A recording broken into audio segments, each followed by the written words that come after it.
그 정상회담 이후에 국빈 방한이었기 때문에 국빈 만찬이 있었습니다. 그러니까 이미 베트남에 진출해 있는 우리 기업의 이제 재계 총수들이 대거 출동을 했고, 그리고 베트남과 인연이 있는 문화체육계 인사들도 많이 왔던 것 같습니다. 맞습니다. 지금 말씀하신 것처럼 박항서 감독, 뭐 베트남의 국민 영웅이라고 볼 수 있죠. 박항서 감독도 참석을 했고 안재욱 배우도 참석을 했는데 베트남에서 이 드라마가 엄청나게 인기를 끌면서 그 베트남이 가장 좋아하는 한국 배우 중에 한 분이시죠. 이런 분들 문화체육계 인사 그리고 뭐 정재계 인사 보니까 뭐 최태원 회장, 정의선 회장, 구광모 회장 이런 분들이 다 참석을 했더라고요. 한국과 베트남의 이제 경제 교류도 활성화돼야 되고요. 문화적 교류도 활성화돼야 됩니다. 한류가 베트남에서 상당히 큰 인기를 끌고 있는 게 뭐 체육도 마찬가지잖아요. 박항서 감독 때문에 대한민국에 대한 우호 증진이 상당히 크게 상승을 했어요. 그리고 K-팝이나 K-드라마 같은 경우가 베트남에서 엄청난 인기를 끌고 있어서 문화 교류의 기반을 마련한 좋은 기회가 될 것이라는 생각이 듭니다. 그래서 이런 두 분들이 저는 눈에 띄었고 체육계 인사뿐만 아니라 아까 말씀드린 기업인들도 많이 참석을 했어요. 그래서 MOU도 많이 체결이 됐는데 이런 과정을 통해서 한 베트남 간의 단순히 그냥 국가 간의 교류뿐만 아니라 민간 차원에서 교류가 좀 더 한 단계 업그레이드 될 수 있는 그런 기회를 갖는 좋은 만찬이지 않았나 이런 생각이 듭니다. 예. 이재명 대통령이 건배사에서 만찬 분위기를 화기애애하게 만들었다고 하는데요. 영상으로 보시죠.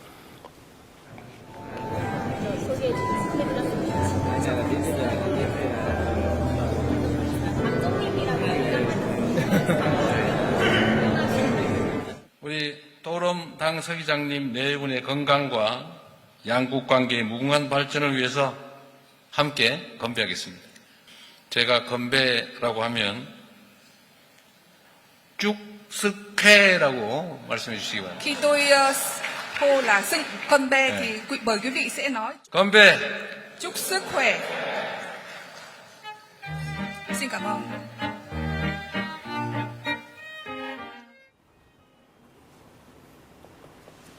예, 쭉스쾌, 베트남어로 건강을 기원합니다라는 뜻인 것 같은데 만찬에서 건배사 이후에도 여러 가지 이야기들이 좀 오간 것 같습니다. 예, 이제 베트남은 이제 상당히 중요한 국가로 부상을 했죠. 우리 교역 상대국 3위거든요. 그래서 그 지위를 유지하고 있고 중국, 미국, 뭐 베트남 2순위거든요. 그리고 상당히 이제 빠르게 경제 성장을 하는 오히려 장기적으로는 중국 시장의 일부를 대체할 수 있는 얘기까지 나오거든요. 인구나 역사나 유교 문화권이고 우리한테 아주 중요하죠. 그러니까 양국 독립의 80주년이다 이 얘기는 이제 우리는 독립은 확실하고 베트남은 이제 일본으로부터 지배는 벗어났지만 그 뒤로도 뭐 프랑스, 뭐 미국하고 뭐 많이 좀 사연이 있죠. 어쨌든 간에 80주년이라는 얘기는 우리하고 동질감, 일제의 압제에서 벗어난 그 부분을 강조하신 것 같고 그다음에 또 이제 한강의 기적, 이제 베트남 홍강이라고 그러거든요. 홍강의 기적, 베트남 그 부분도 이제 강조를 했고 어쨌든 상당히 우호적인 분위기를 유지하기 위한 많은 이제 대화들이 있었던 것 같아요. 예. 자, 그 만찬 메뉴가 일부 공개가 됐습니다. 고려 시대에 그 베트남 왕족이 아마 그 당시로 치면 망명을 한 것 같은데 그 자리를 잡은 적이 경북 봉화였던 것 같습니다. 그래서 봉화산 식재료들로 이 퓨전 한식을 선보였더라고요. 그러니까요. 지금 말씀하신 대로 그 당시 아마 망명을 한 것 같아요. 그러면서 한국 전쟁 지나고 나서 뭐 공산당이 들어서면서 아마 그런 일이 벌어진 것 같은데 망명을 하면서 이름이 이용상이라고 이렇게 돼 있는데 이용상 당시에 이제 왕족인데 이분의 후손들이 봉화 지역에 자리를 잡고 터를 잡은 거예요. 이게 이제 화산 이씨로 명명이 됐더라고요. 화산 이씨가 그쪽에서 이제 터를 잡고 살고 있는데 그 지역이 봉화라는 지역이죠. 그래서 봉화산에서 나는 다양한 식재료를 가지고 음식을 만들어서 이번에 이제 서기장을 대접을 한 거죠. 그러니까 의미가 있지 않습니까? 그러니까 본인의 나라의 왕족이 우리나라에 와서 정착해서 살았던 지역의 특산물을 가지고서 삼색 밀쌈, 그다음에 영계죽, 민어구이, 떡갈비 등 이런 음식 재료들을 가지고 대접을 했는데 뭐 아까도 말씀드렸으면 기본적으로 베트남의 서기장 입장에서는 감사하다는 표현이 들 거예요. 왜냐하면 자기를 배려한다는 느낌이 들지 않겠어요? 이렇게 만들어주면 그런 부분도 의미가 있었던 것 같고 그리고 이제 후식은 홍시크림 브렐레라고 하는 거 건배주는 한국 와인을 건배주로 선택을 했다고 합니다. 그래서 뭐 이재명 대통령 이렇게 술을 자주 많이 드시는 분은 아니거든요. 먹기는 먹지만 그래서 아마 가볍게 와인으로 음식을 같이 먹으면서 반주를 한 것 같고요.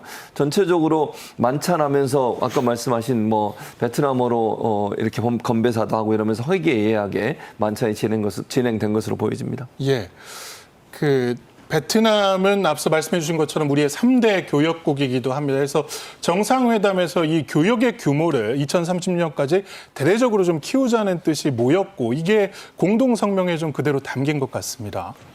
지금 이제 동맹이 아닌 일반 국가 간의 관계는 이제 세 개로 나눠지거든요.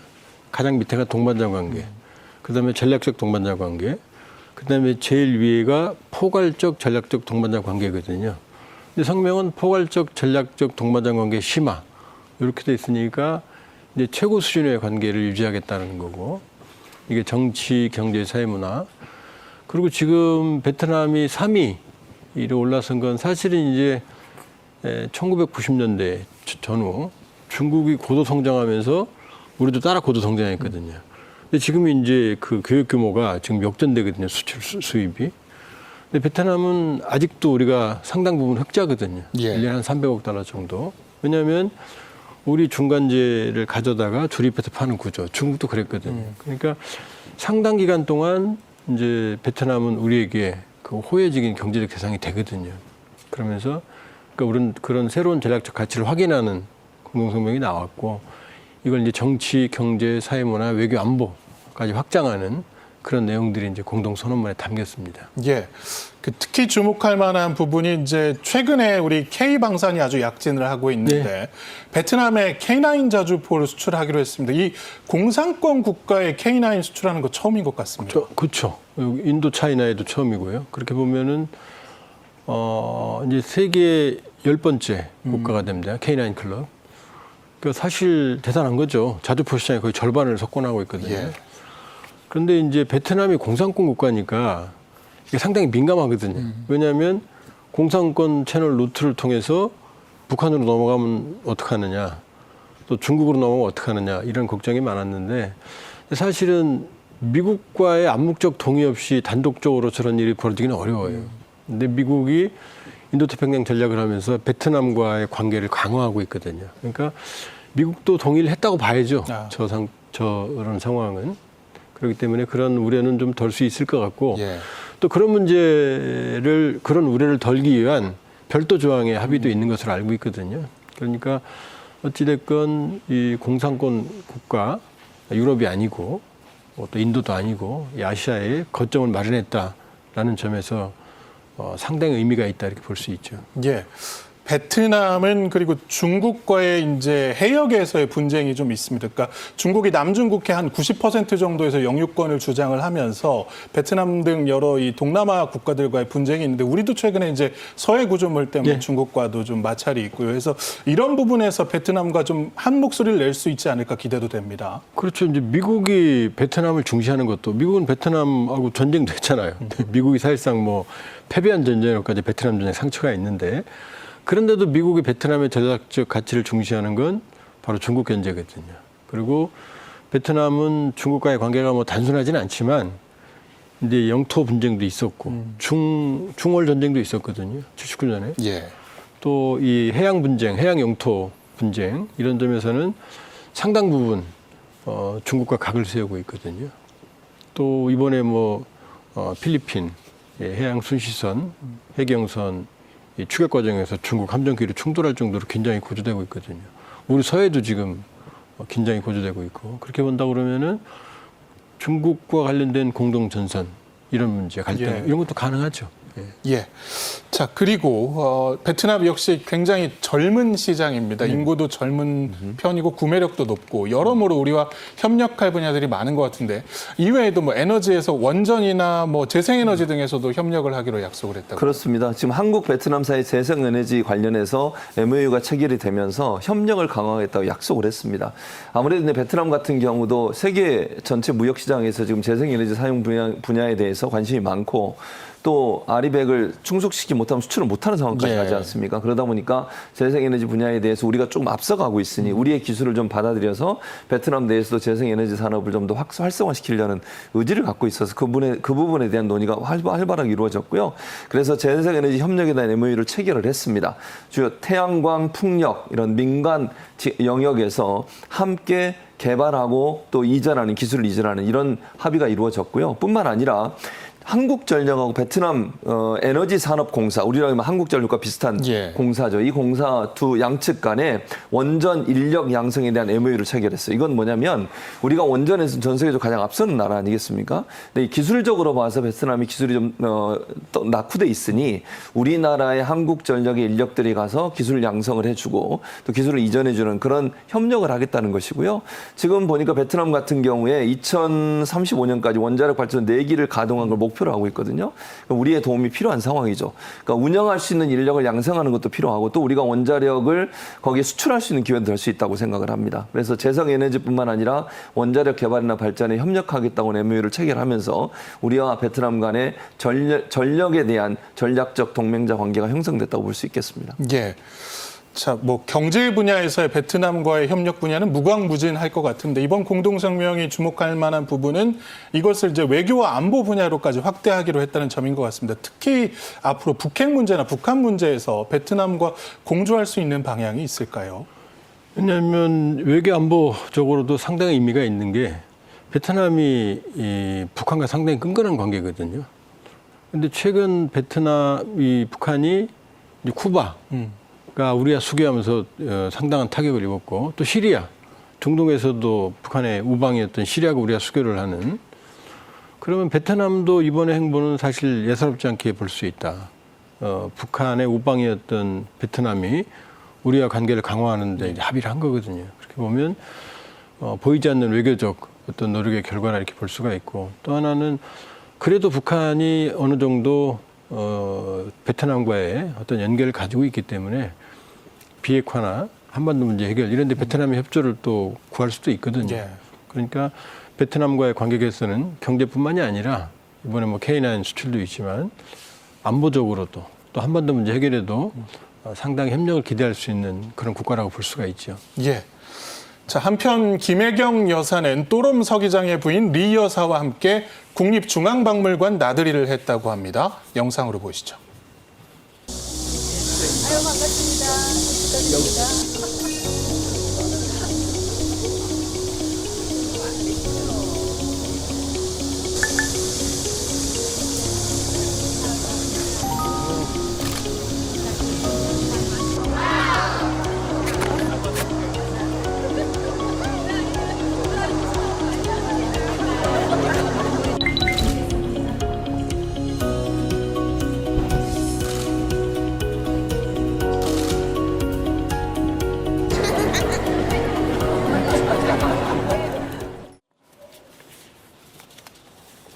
예, 이 국빈을 맞이하기 위해서 김혜경 여사가 아주 고운 한복을 입으셨는데 특별히 만남의 장소로 중앙박물관을 택한 이유가 이 리 여사가 평소에도 우리 문화에 관심이 많으셨다고요. 그렇습니다. 이유가 있습니다. 본인의 여동생의 남편, 제부라 그러죠. 제부가 한국 분이에요. 예. 그러니까 한국 문화에 관심이 많았다고 그러고요. 또 이 리 여사가 미술 전공이에요. 그러니까 김혜경 여사는 피아노 음악 전공이고 이 리 여사는 미술 전공이어서 이 한국 문화나 미적 감각에 대해서 관심이 많고 그래서 꼭 박물관에 가서 보고 싶은 마음이 있었다고 하시더라고요. 그걸 이제 김혜경 여사가 잘 캐치를 하셔서 일부러 중앙박물관으로 모시고 온 거예요. 그래서 우리 전통 문화에 대한 소개도 하고 전통 문화를 알리는 좋은 기회를 가졌다고 생각이 드는데 양국 정상의 부인 되시는 영부인들께서 전통 의상을 입고 오셨잖아요. 예. 한복의 아름다움도 김혜경 여사가 잘 보여주셨고 베트남 영부인도 리 여사도 베트남 의상의 아름다움을 보여주면서 실제로 한국 문화에 대한 관심도가 높은 리 여사를 우리 한국 문화에 대해 좀 더 심취하도록 만들어주는 그런 기회가 됐다고 생각을 하는데요. 그날 사실 소개한 분이 또 누가 있었냐면 유홍준 박물관장이 직접 오셨어요. 그래서 직접 소개도 해주시고 예. 설명도 해주시고 또 그분이 설명을 잘하시잖아요. 그러니까 재미있는 시간을 보냈다고 하던데 방가사유상, 백자달항아리, 외교장각 의궤 등 이런 것들을 소개를 했었고 그리고 나서 이 리 여사의 말이 재미가 있는데 리 여사가 뭐라고 그랬냐면 한국 문화에 뭐 본인의 가족 중에 한국 분이 계셔서 그렇긴 하지만 베트남 젊은 층이 K-팝을 너무 좋아하고 음식 중에서 좋아하는 음식 하나 꼽았는데 그게 김밥입니다. 김밥을 너무 좋아한다. 그러면 소개를 하면서 한국에 대한 애정을 좀 많이 드러냈고요. 또 그리고 나서 이제 서로 대화하면서 친선 관계가 좀 더 깊어지는 그런 기회를 가졌다고 합니다. 예. 그 최근에 K-팝 데몬 헌터스라는 콘텐츠가 전 세계적으로 인기를 맞아요. 끌면서 거기에 나온 이제 캐릭터 중에 하나가 바로 우리의 민화 이 호작도를 좀 모사한 캐릭터인데 국립중앙박물관의 이 호작도 굿즈가 엄청나게 판매가 되고 맞아요. 정말 세계적으로 인기를 끌고 있다고요. 그러니까요. 지금 말씀하신 대로 그 영화가 흥행을 하면서 엄청나게 많은 사람들이 한국에 찾아와서 그 굿즈 사려고 박물관을 방문을 하는 거예요. 근데 그게 얼마나 좋은 효과를 내는 거냐면 단순히 굿즈만 살 수는 없잖아요. 오면 우리 문화의 아름다움을 또 배우게 돼요. 예. 그게 잘 드러나지 않았고 알려지지 않았던 아름다움, 그 우리 전통 문화의 아름다움을 볼 수 있는 중요한 기회가 된다고 보여지고 그래서 이번에 이제 김혜경 여사하고 리 여사가 함께 굿즈 판매하는 그 판매소 갔는데 남편을 위해서 리 여사가 구매한 게 있습니다. 예. 뭐를 구매했냐면 비치 타올이라고 그러죠. 큰 수건을 구매를 했는데 그 수건에 뭐가 있냐면 골룡포가 그려져 있었어요. 왕의 상징. 의상이군요. 예. 본인의 남편이 이제 베트남 서의 일이잖아요. 그래서 왕의 상징인 골룡포가 그려진 비치 타올을 구매해서 선물하겠다고 그랬고요. 유영준 관장 같은 경우도 방가사유상의 모형 이게 가장 인기가 높은 또 선물 중에 하나래요. 모형으로 만들어진 굿즈를 또 리 여사에게 직접 선물하는 그런 모습도 있었고요.